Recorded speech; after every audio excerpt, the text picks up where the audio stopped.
నమస్కారం. ప్రతిధ్వని కార్యక్రమానికి స్వాగతం. 2025 సంవత్సరం నాటికి ఉద్యోగాల స్వరూప స్వభావాల్లో గణనీయమైన మార్పులు వస్తాయని ప్రపంచ ఆర్థిక వేదిక తన అధ్యయనంలో వెల్లడించింది. ఆటోమేషన్ వల్ల వచ్చే 5 ఏళ్లలో 8.5 కోట్ల ఉద్యోగాలు పోతాయని, అలాగే రోబో విప్లవం వల్ల 9.7 కోట్ల కొత్త తరహా ఉద్యోగాలు వస్తాయని చెబుతోంది. ఇప్పుడున్న ఉద్యోగులు మార్పులకు అనుగుణంగా నైపుణ్యాలను పదును పెట్టుకోవాలని ఆ అధ్యయనం స్పష్టం చేస్తోంది. సాంకేతిక వినియోగం, విశ్లేషణ సామర్థ్యం, నూతన ఆవిష్కరణలు, కొత్త విషయాలను వేగంగా గ్రహించగల నేర్పు, సృజన, తార్కికత, నాయకత్వ లక్షణాలు వంటి నైపుణ్యాలు ఉన్నవారికే భవిష్యత్తులో ఉద్యోగాలు దొరుకుతాయి. Data, AI, content creation, cloud computing ఉద్యోగాలకు డిమాండ్ ఏర్పడుతుంది. ఈ నేపథ్యంలో భవిష్యత్తు ఉద్యోగ అవకాశాలు, అందుకు కావలసిన నైపుణ్యాలపై ప్రతిధ్వని చర్చను చేపట్టింది. ఈ చర్చలో పాల్గొంటున్న ప్రముఖులు భరణికుమార్ అరోల్ గారు, హైసియా అధ్యక్షులు, ఐటీ రంగ నిపుణులు; విపిఎస్ చక్రవర్తి గారు, ఎడ్సెన్స్ కోఫౌండర్, ఐటీ రంగ నిపుణులు; సనపల సురేష్ బాబు గారు, క్యాంజూరో ఆన్లైన్, ఐటీ రంగ నిపుణులు.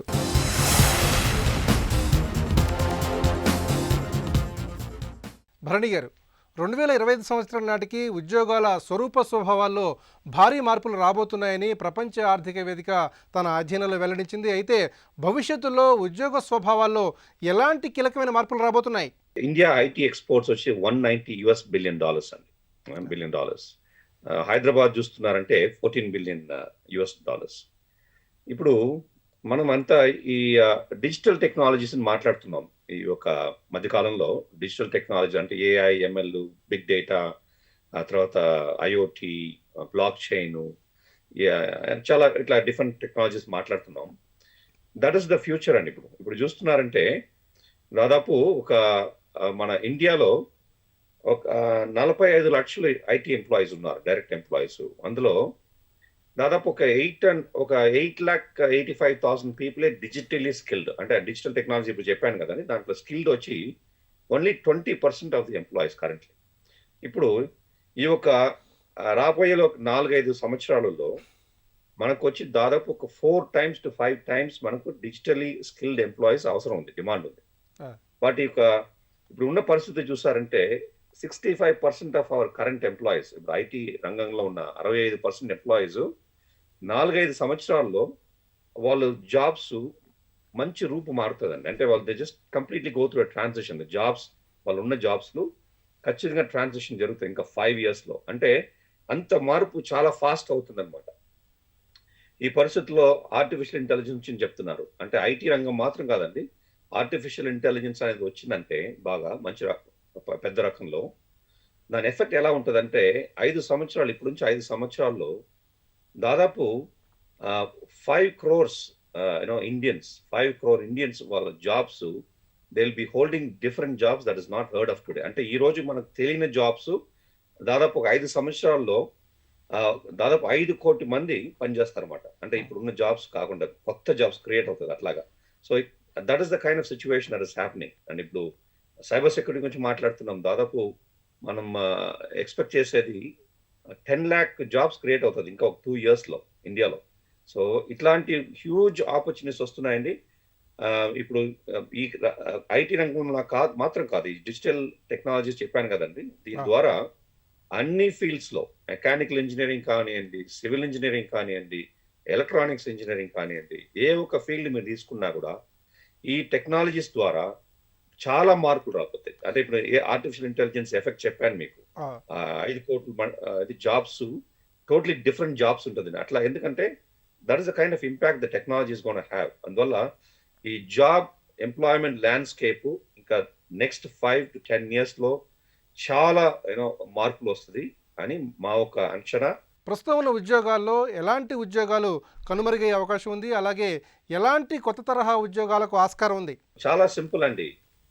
జాబ్స్ వచ్చి ఇప్పుడు ఏది మొనాటనస్ చేస్తారు అంటే రిపీటెడ్ గా చేస్తారు కదండి, అట్లాంటి జాబ్స్ అంతా ముఖ్యంగా అన్ని పోతుందండి. రెగ్యులర్ గా ఏ ఒక పెద్ద ఇంటెలిజెన్స్ యూజ్ చేయకుండా ఉన్న జాబ్స్ అంతా ఖచ్చితంగా చాలా వరకు వెళ్ళిపోతుంది. అంటే ఇప్పుడు రాబోయే జాబ్స్ ఎలా ఉంటుందంటే హైలీ స్కిల్డ్ జాబ్స్. ఆ స్కిల్స్ చాలా మనం ఎంత హ్యూమన్ ఇంటర్వెన్షన్ ద్వారా మన స్కిల్స్ ఎంత అప్లై చేస్తామో అలాంటి జాబ్స్ పెరుగుతాయి. ఈ technology it's taking a huge shape. ఈ సిచ్యువేషన్ లో మనం ఎనీ రెపిటేటివ్ జాబ్, ఏది రెగ్యులర్ గా రెపిటేటివ్ గా చేస్తుంటామో అట్లాంటి జాబ్స్ ఖచ్చితంగా మార్పు ఉంటాయండి. చక్రవర్తి గారు, ఇప్పుడున్న ఉద్యోగులు మార్పులకు అనుగుణంగా నైపుణ్యాలకు పదును పెట్టుకోవాలని వరల్డ్ ఎకనామిక్ ఫోరం తన అధ్యయనంలో స్పష్టం చేస్తోంది. అయితే ప్రస్తుత ఉద్యోగులు అనివార్యంగా రీస్కిల్లింగ్పై ఎలాంటి దృష్టి పెట్టాలి?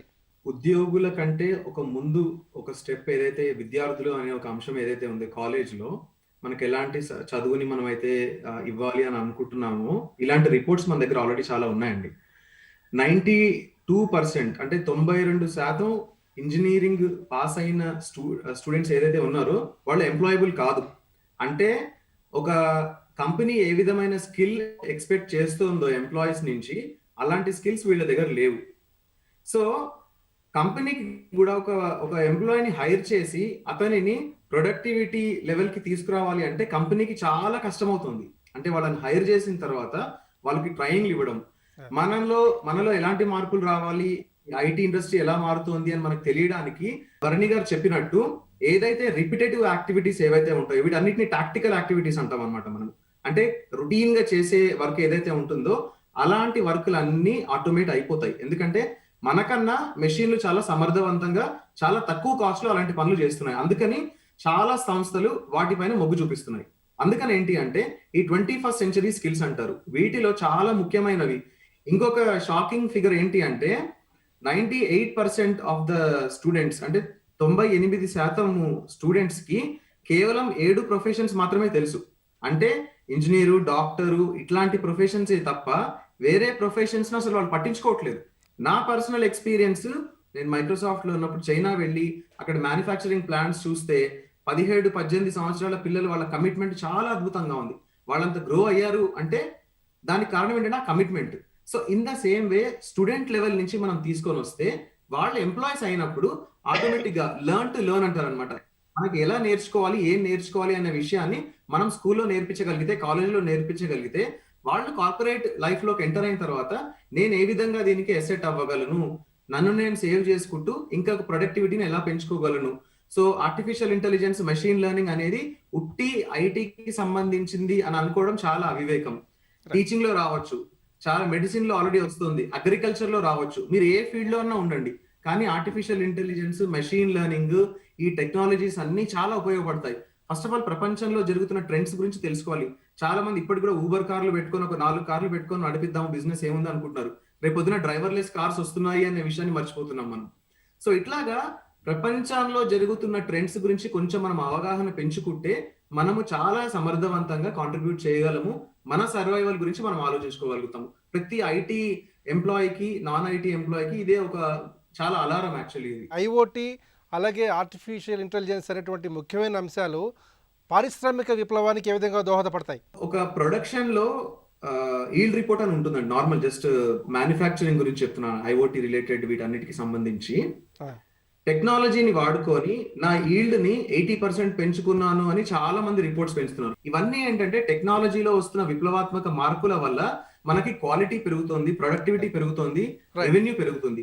దాన్ని మనం ఎట్లా అందిపుచ్చుకోవాలి, మనం ఎలా ప్రప్రథమంగా ఉండాలి ఇందులో అనేది మనం ఖచ్చితంగా ఆలోచించాల్సిన విషయం. సురేష్ బాబు గారు, 2020లో అంటే ప్రస్తుతం మానవ వనరుల వినియోగం 67% ఉంటే 2025 నాటికి మానవ వనరుల వినియోగం 53% తగ్గుతుందని వరల్డ్ ఎకనామిక్ ఫోరం తన అధ్యయనంలో స్పష్టం చేస్తుంది. మరి ఈ విషయంలో ఆటోమేషన్ అలాగే డిజిటలీకరణ విషయంలో ఉద్యోగాల్లో ఎలాంటి మార్పులు సంతరించుకోబోతున్నాయి? ఆటోమేషన్ అనేది ప్రతి సెక్టర్లో జరుగుతుంది, కానీ ఆపర్చునిటీస్ కూడా అలాగే పెరుగుతున్నాయి. అంటే ఫర్ ఎగ్జాంపుల్ మనం చూస్తే ఐటీ సెక్టర్, ఇప్పుడు భరణి గారు, చక్రవర్తి గారు చాలా మంచి పాయింట్లు చెప్పారు. ఒకటి ఏంటంటే ఆర్టిఫిషియల్ ఇంటెలిజెన్స్, మెషిన్ లెర్నింగ్ అని ఒకటి అన్నారు, ఇంకోటి ఐఓటీ అన్నారు. వీటి వల్ల జాబ్ ఆపర్చునిటీస్ తగ్గుతాయి, కానీ at the same time other ఏరియాస్లో జాబ్ ఆపర్చునిటీస్ పెరుగుతాయి. ఫర్ ఎగ్జాంపుల్ ఎవ్రీ స్టూడెంట్, ఇప్పుడు చక్రవర్తి గారు చెప్పినట్టు ప్రతి స్టూడెంట్ లెవెల్లోనే మనం ఇది కరెక్ట్ చేసుకోగలిగితే జాబ్ లోటు ఉండదు. కంపెనీస్కి కావాల్సిన స్కిల్ సెట్ ఇప్పుడు మన పిల్లల్లో లేదు. అంటే కంపెనీస్ ఎక్కువ ఎక్స్పెక్ట్ చేస్తున్నాయి. ఎక్కువ ఎక్స్పెక్ట్ చేయడం అంటే ఏంటి? ఎక్కువ స్కిల్ సెట్ ఎక్స్పెక్ట్ చేస్తున్నాయి. ఫర్ ఎగ్జాంపుల్ ఇంజనీరింగ్ స్టూడెంట్ ఉన్నారు. ఇంజనీరింగ్ స్టూడెంట్కి ఏం కావాలి? బేసికల్గా వాడు రూరల్ బ్యాక్గ్రౌండ్ నుంచి వస్తారు, లేకపోతే మెట్రోపాలిటన్ బ్యాక్గ్రౌండ్ నుంచి వస్తారు. ఏ విధమైన స్కిల్ సెట్ ఇస్తే వాడు నెక్స్ట్ 4 years ఇంజనీరింగ్ అయిన తర్వాత ప్రాపర్గా సెటిల్ అవుతాడు. దీంట్లో 2 ఉంటాయి. ఒకటి జాబ్ రావడం, ఇంకోటి జాబ్లో సర్వైవ్ అవడం. ఇప్పుడు మీరు మాట్లాడుతుంది 2 విధాలు ఉంది. ఒకటి జాబులు ఎలాగొస్తాయి, జాబులు తగ్గిపోతున్నాయి కదా అని. రెండోది జాబ్ వచ్చినా సరే వాడు జాబ్ లోపల బాగా స్కిల్ పెర్ఫామ్ చేసి సర్వైవ్ అవ్వగలడా. ఈ రెండుకి 5 స్కిల్ సెట్స్ ఉన్నాయండి. ఈ 5 స్కిల్ సెట్స్ కానీ ప్రతి స్టూడెంట్ కానీ డెవలప్ చేసుకోగలిగితే స్టూడెంట్ ఫ్యూచర్ ఈజ్ సెక్యూర్. ఎంత ఆటోమేషన్ వచ్చినా సరే there will be no impact on the student learning abilities. అంటే 5 స్కిల్స్ ఏంటి? ఒకటి లాజికల్ థింకింగ్, రెండోది అనలిటికల్ థింకింగ్, మూడోది లీడర్షిప్ స్కిల్స్, నాలుగోది సాఫ్ట్ స్కిల్స్, ఐదోది ప్రాబ్లమ్ సాల్వింగ్ స్కిల్స్. అంటే ఒక వస్తువుని చూసే విధానంగా మాత్రమే చూసి దానికి అనలైజ్ చేయగలిగితే మనకి స్కిల్ సెట్ వస్తుంది. ఇప్పుడు ఫర్ ఎగ్జాంపుల్ మీరు ఆటోమేషన్ అనేది ఎప్పటి నుంచో జరుగుతుందండి. అంటే వరల్డ్ ఎకనామిక్ ఫోరం ఇప్పుడు చెప్పడం కాదు, ఎప్పటి నుంచో ప్రతి ఫీల్డ్లో జరుగుతుంది, కానీ స్లోగా ప్రతి ఫీల్డ్లో జరుగుతుంది. కానీ మనం చేయాల్సింది ఏంటంటే ఇప్పుడు మన స్టూడెంట్స్కి ఆటోమేషన్ అవుతే లేటెస్ట్ టెక్నాలజీస్ ఏం చేయగలం. ఇప్పుడు బర్నీ గారు చెప్పారు ఏంటి, సైబర్ సెక్యూరిటీ ఉంది. ఇప్పుడు ఫర్ ఎగ్జాంపుల్ 4 years చదివిన ఇంజనీరింగ్ స్టూడెంట్కి మనం సైబర్ సెక్యూరిటీ గురించి సడన్గా ఒక టెస్ట్ పెట్టో ఒక క్వశ్చన్ చేసో అడిగితే దాని సైబర్ సెక్యూరిటీ గురించి అంత తెలియకపోవచ్చు, ఎందుకంటే ఇంజనీరింగ్లో అదొక పార్ట్. అదే స్టూడెంట్ సైబర్ సెక్యూరిటీ మీద ఒక స్పెషల్ సర్టిఫికేషన్ కోర్సు తర్వాత సైబర్ సెక్యూరిటీ మీద ఒక స్పెషల్ నాలెడ్జ్ తెచ్చుకుంటే దెన్ ఇంజనీరింగ్ అయిన తర్వాత ఆయనకి కానీ సైబర్ సెక్యూరిటీలో జాబ్ వస్తే హీ ఈజ్ వెరీ సెక్యూర్డ్. అయితే ప్రస్తుతం డిజిటలైజేషన్ అలాగే ఆటోమేషన్ వైపు ప్రపంచం వేగంగా అడుగులేస్తుంది. మరి ఈ పరిస్థితుల్లో మన ఉద్యోగులు కానివ్వండి, అలాగే కొత్తగా ఉద్యోగంలోకి వచ్చే యువతరం కానివ్వండి, రీస్కిల్లింగ్ అప్స్కిల్లింగ్పై ఎలాంటి దృష్టి పెట్టాలి? For example national education policy మనం రీసెంట్గా తెచ్చాం. ఆ national education policy, the main aim of national education policy is to upskill the student. For example వాళ్ళు ఏం చెప్తున్నారు, స్టూడెంట్ 6వ క్లాసు అంటే 6వ తరగతికి వచ్చేసరికి మనం వాడు ఇంట్రెస్ట్ ఉన్న ఏరియాస్కి మనం స్కిల్ సెట్ పెంచాలి. అలా పెంచగలిగితే మాత్రమే మనం student by the time he comes to intermediate or engineering అయ్యేసరికి ఒక మంచి స్కిల్డ్ పర్సన్గా తయారవుతాడు అన్నారు. ఎందుకు వచ్చింది ఇది అంటే ఈ విధానాలు అన్నీ చూసి we have formulated national education policy. అంటే ఫర్ ఎగ్జాంపుల్ డిజిటలైజేషన్ ఎలాగా ప్లే చేస్తుంది అనేది ఇంపార్టెంట్. డిజిటలైజేషన్ ఎలాగ ఫర్ ఎగ్జాంపుల్ మీరు చూడండి, ఇప్పుడు మీ మీడియా తీసుకోండి సార్. టీవీ న్యూస్ అనేది ఒక పర్టికులర్ టైంలో వచ్చేది, 7 నుంచి 7:30 వరకు వచ్చేది టీవీ న్యూస్. అప్పుడు నాకు అంత ప్రపంచం తెలియదు. అప్పుడు జాబ్ ఆపర్చునిటీస్ ఏంటి, 1, 2, 10, 20, 100 మంది ఒక టీవీ ఛానల్ డిపెండ్ అయ్యేవారు. కానీ అదే ఇప్పుడు డిజిటలైజేషన్ అయింది అంటే జాబ్ ఆపర్చునిటీస్ బాగా పెరిగాయి. ఇప్పుడు we have around 500 to 1000 TV channels. ఎప్పుడైతే మనకి ఛాలెంజెస్ వస్తాయో అక్కడే ఆపర్చునిటీస్ కూడా ఉన్నాయి. సో మనం కంగారు పడవలసిన అవసరం ఏం లేదు. మనం ఫోకస్ చేయాల్సింది ఒకటే, స్టూడెంట్కి అప్ స్కిల్ ఎలా చేయగలం. అది చేయగలిగితే there is no worry of student for the next 4 years. గారు 2025 సంవత్సరం నాటికి ఎలాంటి నైపుణ్యాలు ఉన్న వారికి అపారమైన ఉద్యోగ అవకాశాలు లభిస్తాయి? ముఖ్యంగా data, AI, content creation, cloud computing ఉద్యోగాలకు ఏ స్థాయిలో డిమాండ్ ఏర్పడుతుందంటారు? రాబోయే కాలంలో మీకు స్కిల్ ఉంటే జాబ్ వస్తుంది. సో స్కిల్ ఎలా డెవలప్ చేసుకోవాలి మరి ఆలోచించాలి మీరు. ఒకటి ముఖ్యంగా స్టూడెంట్ కమ్యూనిటీ చెప్తున్నామండి, ఎందుకంటే నేను ఈ HYSEA Hyderabad software enterprises association ఒక ముఖ్యమైన ఒక ఈ ఆర్గనైజేషన్ ద్వారా, ఇది ఇండస్ట్రీ బాడీ ఫర్ హైదరాబాద్ అండి, ఐటీ ఇండస్ట్రీ. దాదాపు మాకు 6 లక్షల ఎంప్లాయీస్ ఉన్నారు. ఇందులో 300 ఐటీ కంపెనీస్, పెద్ద కంపెనీస్, చిన్న కంపెనీస్ అన్నీ కలిపి మా అసోసియేషన్ మెంబర్స్గా ఉన్నారు. ఈ అసోసియేషన్కి నేను ఇప్పుడు ప్రెసిడెంట్గా ఉన్నాను అనమాట. మేము ఇండస్ట్రీలో కాకుండా అకాడమీతో కూడా చాలా పనిచేస్తాం, యూనివర్సిటీస్లో పనిచేస్తాం. అంటే జేఎన్టీయూ కానివ్వండి, ఉస్మానియా కానివ్వండి, ఆ యూనివర్సిటీస్తో వాళ్ళు కరికులం ఏంటి, వీళ్ళకు ఈ students what kind of skills they are learning, ఎలా నేర్చుకుంటున్నారు, ఈ స్కిల్స్ ద్వారా వాళ్ళకి జాబ్స్ రావడానికి అవకాశాలు బాగున్నాయా, ఈ ఫ్యూచర్లో ఇట్లాగే ఉంటే ఈ జాబ్ ఆపర్చునిటీస్ వాళ్ళు బాగుంటుందా చెప్పి మేము అనలైజ్ చేయడం జరుగుతుంది. అందులో మేము కాన్స్టెంట్గా ఈ యూనివర్సిటీస్తో మాట్లాడడం కానీ, వాళ్ళ ప్రొఫెసర్స్తో కానీ, క్యాంపస్ ప్లేస్మెంట్ ఆఫీసర్స్తో మాట్లాడడం కానీ జరుగుతుంది, ఈవెన్ స్టూడెంట్స్తో ఇంటరాక్ట్ చేయడం కానీ. సో ఇలా చేసినప్పుడు మేము చెప్పేదలా ఏంటంటే, మీ స్కిల్స్ పెంచుకోవాలంటే మీ బుక్స్ ద్వారా పెంచుకోవాలనుకున్నారంటే that is almost like impossible. Books is also one, okay, అది ఒక ఫౌండేషన్, ఒక పిల్లర్. అది కాకుండా అండి ఎక్స్పీరియన్షియల్ లెర్నింగ్ అంటారు. 100 మంది గ్రాడ్యుయేట్స్ వచ్చారంటే అందులో 20 మందే జాబ్ రెడీగా ఉన్నారు. అంటే ఈ రోజుకి మన ఇండస్ట్రీలో చూస్తారు, ఎక్కడైనా మ్యానుఫ్యాక్చరింగ్ అయినా, ఐటీ ఇండస్ట్రీ అయినా, వాళ్ళంతా ఏం చూస్తున్నారంటే గ్రాడ్యుయేట్స్ లో ఆర్ దే జాబ్ రెడీగా ఉన్నారు, వాళ్ళకి అంత స్కిల్స్ ఉన్నాయా. స్కిల్స్ అంటే ఏంటంటే మీకు education whatever you learn from the books, మీ కాలేజీలో నేర్చుకోవడం ఒక స్కిల్.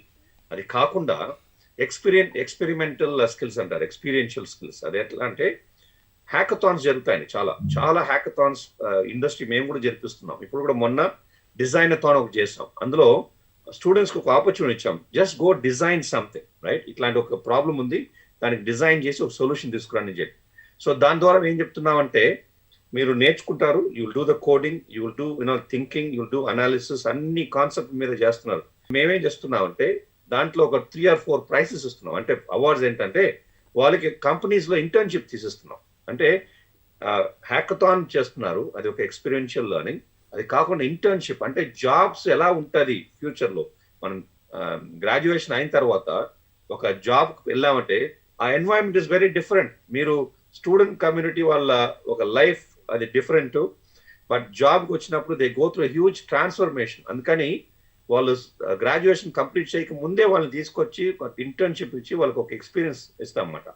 సో స్టూడెంట్స్ వచ్చి ఇట్లా వాళ్ళు వాళ్ళ స్కిల్స్ ని పెంచుకుంటేనే వాళ్ళకి ఆపర్చునిటీస్ బాగుంటుంది. లేకపోతే నేను గ్రాడ్యుయేషన్ చేశాను, నేను కంప్యూటర్ ప్రోగ్రామింగ్ చేశాను, ఏం జాబ్స్ ఉన్నాయి ఇక్కడ అని లేకుండా విత్ అన్ ఆస్పిరేషన్ వాళ్ళకి ఉండాలి. ఖచ్చితంగా నేను ఇది చెయ్యాలి, ఇది ఇలా చేయాలి, ఈ సిచ్యువేషన్ రావాలి అని వాళ్ళకు ఒక అంబిషన్ ఉండాలి. సో దానికి తగినట్టు lot of skills you can learn from the internet, YouTube ద్వారా కానివ్వండి, lot of other courses are there online. And industry మేము లాడ్ ఆఫ్ ప్రోగ్రామ్స్ చేస్తుంటాం, ఈవెంట్స్ చేస్తుంటాం.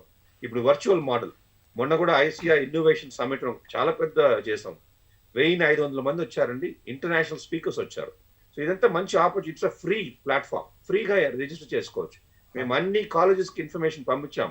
అన్ఫార్చునేట్లీ స్టూడెంట్ కమ్యూనిటీలో ఆ ఇంట్రెస్ట్ లేకుండా పోతుంది ఇప్పుడు. అదే ఐఎమ్ వెరీ వరీడ్. ఎందుకంటే వీళ్ళంతా వచ్చి ఇలాంటి ఆపర్చునిటీస్ వచ్చినప్పుడు బాగా యూజ్ చేసుకోవాలి.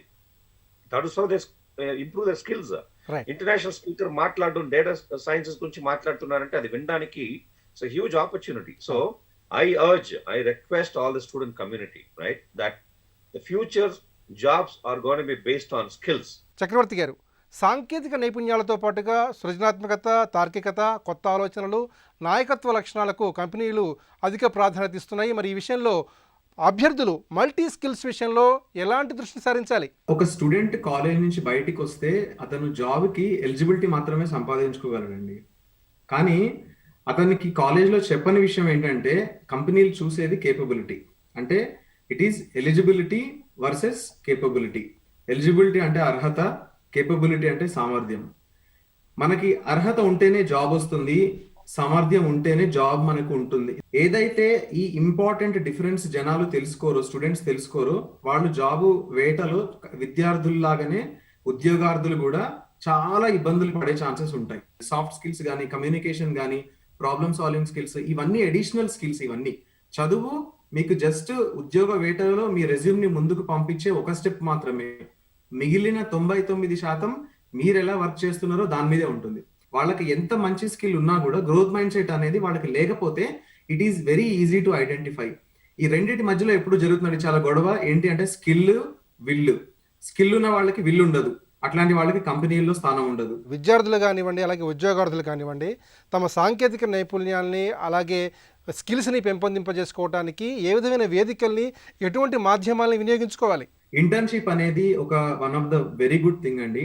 ఇంటర్న్షిప్ అనేది వాళ్ళు కాలేజ్ అయ్యే వరకు వాళ్ళు వెయిట్ చేయక్కర్లేదు. ఇంటర్న్షిప్ అనేది జస్ట్ ఐటీ కంపెనీలోనే అవ్వాల్సిన అవసరం లేదు. ఒక ఉద్యోగం అనే ఒక ఎన్విరాన్మెంట్ ఎలా ఉంటుంది, అలాంటి ఎక్స్పీరియన్స్ కోసం అని వాళ్ళు ఇంటర్న్షిప్స్ చేస్తూ ఉండాలి. Free platforms, massively open online courses అని మూక్ అంటారు అనమాట. దీన్ని చాలా కోర్సెస్ అవైలబుల్ ఉన్నాయి జనాలకి. యూట్యూబ్ ఉంది, YouTube is one of the MOOC resource. నేర్చుకోవాలి. కాలేజ్కి వెళ్ళి రావడం తోటి నా బాధ్యత సరిపోదు. మనం మెషిన్ లెర్నింగ్ అంటున్నాము, ఆర్టిఫిషియల్ ఇంటెలిజెన్స్ అంటున్నాము, ఇంటర్నెట్ ఆఫ్ థింగ్స్ అనుకుంటున్నాము. కానీ వీటి అప్లికబిలిటీ ఏంటి? అశోక్ అనే 13 సంవత్సరాల ఒక అబ్బాయి నల్గొండ నుంచి వచ్చాడు. అతనితో ఒక ఇన్నోవేషన్ లో, ఇతను అగ్రికల్చర్ ఇన్నోవేటర్ అనమాట. అతనితో నేను మాట్లాడితే, బాబు నువ్వు ఇంత మంచి మంచి ఇన్నోవేషన్ నువ్వు ఎలా చేయగలుగుతున్నావు అంటే, అసలు నాకు ఇన్నోవేషన్ అంటే ఏంటో తెలియదు సార్ అన్నాడు. ఎందుకంటే అతను సమస్యని చాలా దగ్గరగా చూడగలుగుతున్నాడు కాబట్టి అతను ఆ సమస్యని అంత సులువుగా సాల్వ్ చేయగలుగుతున్నాడు. అలా ఎన్విరాన్మెంట్ మనకు మనం క్రియేట్ చేసుకోవాలి. వాళ్ళ కాలేజ్ లో ఈవెంట్స్ జరుగుతాయి, ఈవెంట్స్ వేరే వాళ్ళు చేస్తే నేను పార్టిసిపేట్ చేస్తాను అన్నట్టు కాకుండా కాలేజ్ లో కూడా నేను ఎలా ఎలా పార్టిసిపేట్ చేయగలను, ఎందుకంటే ఇవన్నీ వాళ్ళు ఎంప్లాయీస్ అయినప్పుడు వాళ్ళకి హెల్ప్ అయ్యే విషయాలు ఇవి. ఒక్కసారి నేర్చుకున్నారు, ఒక్కసారి లెర్న్ చేసిన తర్వాత అన్లర్న్ చేయడం అంత ఈజీ కాదు. అందుకని లెర్నింగ్ పర్ఫెక్ట్ గా జరగాలి, తర్వాత అన్లర్న్ జరగడం చాలా ఈజీ అవుతుంది అప్పుడు మనం, ఎందుకంటే ఒకసారి ఫౌండేషన్ స్ట్రాంగ్ గా పడింది కాబట్టి. సురేష్ బాబు గారు, ఉద్యోగార్థులు అలాగే విద్యార్థులు తమ ఉజ్వల భవిష్యత్తు కోసం ఆధునిక సాంకేతిక పరిజ్ఞానం విషయంలో అలాగే నైపుణ్యాలను పెంచుకునే విషయంలో ఏ విధంగా దృష్టి సారించాలి? 4 years ఆఫ్ ఇంజనీరింగ్ అని ఇవన్నీ అయిన తర్వాత కూడా మనకి ఎంట్రన్స్ టెస్టులు పెడతారు.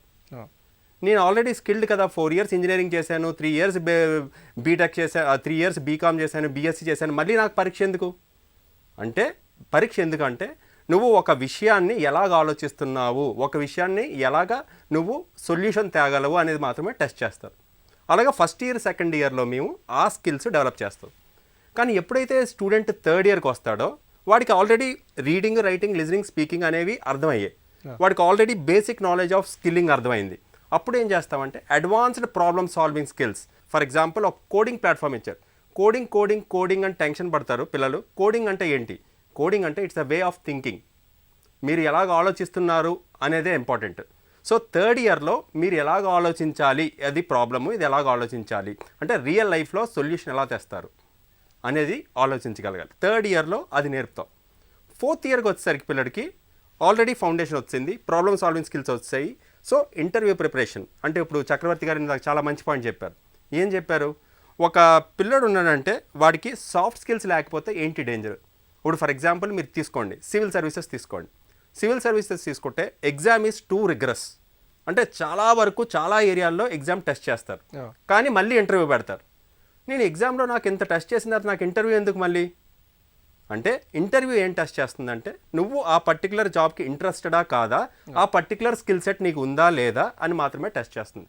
సో ఫోర్త్ ఇయర్లో స్టూడెంట్ వచ్చేసరికి అది రియలైజ్ అవ్వాలి, నేను ఆ పర్టికులర్ జాబ్కి నాకు తగిన స్కిల్ సెట్ ఉందా లేదా. ఫర్ ఎగ్జాంపుల్ నేనే చూశానండి, కాండ్యూరా ఆన్లైన్ ఎడ్యుటెక్ ఇండస్ట్రీలోకి వచ్చి 10 years అయింది.